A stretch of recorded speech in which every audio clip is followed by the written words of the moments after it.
Hello, little dragons. I'm Louie, the little dragon in waiting. Today we're going to read The Cool Bean. Oh, and this is our friend, also named Louie. He's from Madrona.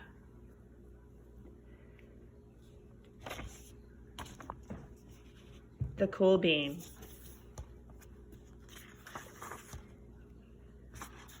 Written by Jory. Watch out. Here come the cool beans. The cool beans. Oh yeah, check out how they move. Look at the way they swagger. Notice their sunglasses. Yow.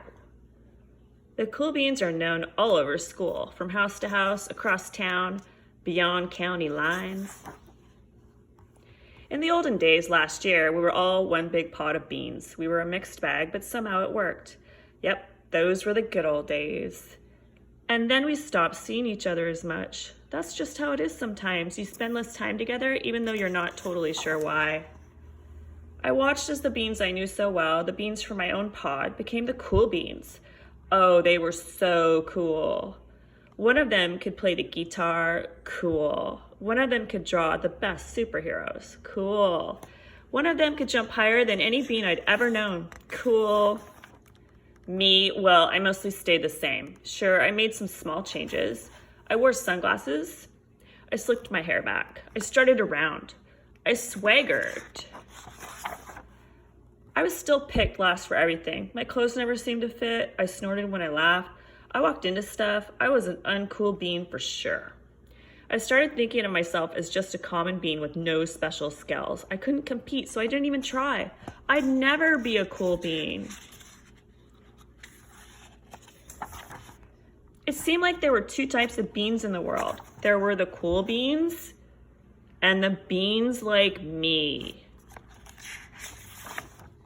The days all blended together. I lived my life and things were just okay. I took tests and ate lunches and mostly kept to myself. The cool beans continued to be cool. I mean, sure, I missed them a bit, but it's not like I was gonna say anything. I felt like all that coolness had gotten in the way of our friendship. And that's how it went until one day, I was in the cafeteria. I dropped my lunch on my loafers, but then something sort of miraculous happened. Out of nowhere, one of the cool beans helped me clean it up. He didn't even say anything. He just gave me a nod. That was it. Later, I was out on the playground. I tripped and scraped my knee and maybe cried a little bit, and everybody saw it. Another one of the cool beans came to my side, and without a word, he dusted me off. That afternoon, I was sitting in class. I wasn't really paying attention. I didn't notice, but our teacher had called on me. Everybody stared. I sat there in silence. Nobody said anything. And then everybody just laughed at me. That was it. After today, I officially was a has-been. But then one of the cool beans stood up and came over to me. Everybody watched. She leaned in close and whispered, "Hey, the teacher asked you to read for page 32. Then she gave me a quick wink and went back to her seat. It was a small gesture, sure, but it was also everything. I walked home with a goofy smile on my face. I smiled all the way through dinner. That day made all the difference. It was a day that could have been really bad, if not for the kindness of a few cool beans. It gave me a shred of confidence. That shred of confidence has continued to grow. Somebody had my back, or a few somebodies. After that, I started hanging out with the cool beans again. Not all the time, but sometimes. At lunch, after school, even on the weekends.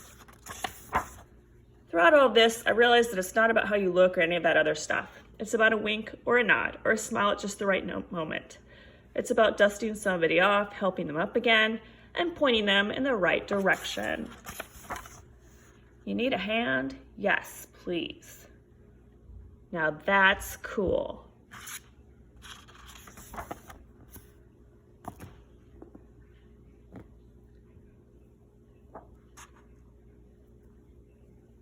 Okay, everybody, what did you think of the cool bean?